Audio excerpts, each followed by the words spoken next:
Nice of you to finally show up. Have you ever heard somebody say that? Or how about this? You did that wrong. You might be 100% right if you've ever said those words.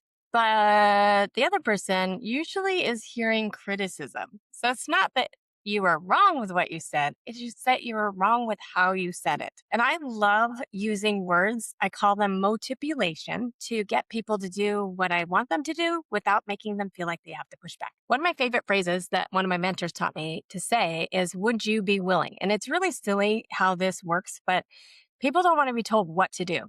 If I say, go do the dishes, that feels like I'm pushing you. It feels like I'm bossing you around. Even if I'm your boss and even if I'm right to say it, it still feels a little bit like resistance.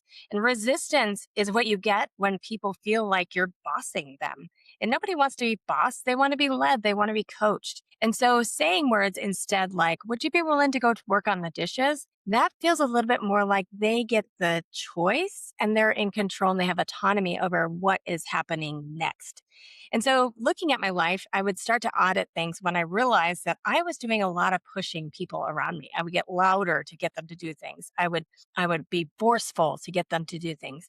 But I realized in my leadership that when I was forceful, all that I did was I created fear and anxiety. And as a leader, our job isn't to create fear and anxiety. Our job is to create calm and to help people understand what the expectations are and help them to be the best possible versions of themselves that they can be, whether that as a teammate, employee, as your child, as your spouse, all of those things, all of these areas of our life where we help other people around us grow and be better. We have an opportunity to either push them and make them do it or gently guide them and help them get there. And sometimes it's a little bit exhausting as a leader. I mean, I don't really want to negotiate with my employee, and I certainly don't want to negotiate with like a 3-year-old when I'm raising them.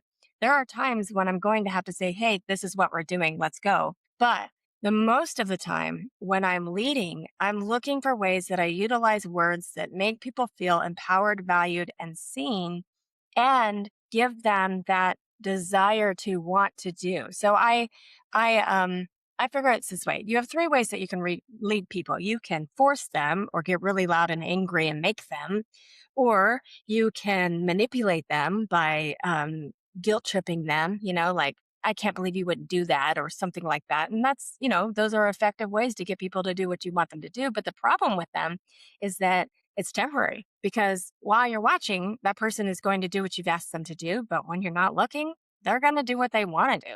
The best way to get people to do what you want them to do is to kind of make them think it's their idea, which is where the word motipulation came from.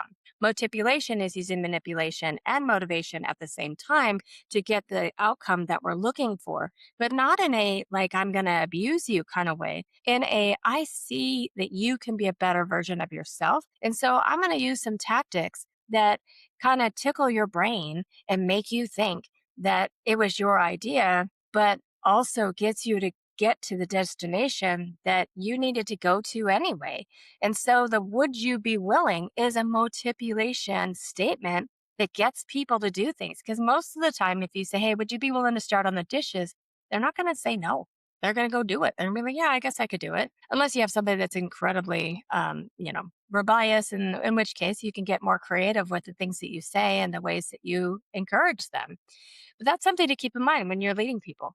When you are feeling that resistance, you're feeling that pushback from them, you're feeling that they don't feel like they are valued or seen, just remember it has something to do with the way that you said it. It's not the words that you said because you can be 100% right, but 100% wrong with the way that you said it. So here's your challenge. Don't just listen to what you say, listen to how you are saying it. And you just might find that changing your tone gets people to do things a whole lot more than you ever did before.